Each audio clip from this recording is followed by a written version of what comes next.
সন্ধ্যাবেলায় বসে আছে দুজনে, তুমি বলবে আমি শুনবো। এসব যেন ওর মনের গভীর থেকে বলে উঠছে স্বর্ণপর্চি আশা ভোসলে। আর যদি সে চুপ করে থাকে তখন বারবার মনে হয় লতা মঙ্গেশকর মনের গভীর থেকে বলে উঠছে কিছু কথা বলো না, শুধু চোখে চোখেতে যা কিছুটা। দশমীর সিঁদুর খেলায় লুকিয়ে একটু সিঁদুর নিয়ে যাওয়া তার কাছে, আর শচীনদেব বর্মণের সুরে বলে ওঠা বললে বন্ধে ছন্দে গীতিতে হৃদয়ে দিয়েছ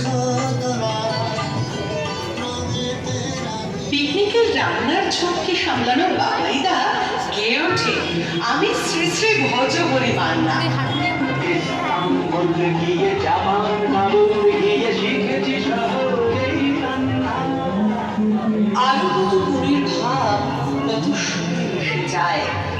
পুরা বন্দ্যোপাধ্যায় রচিত তার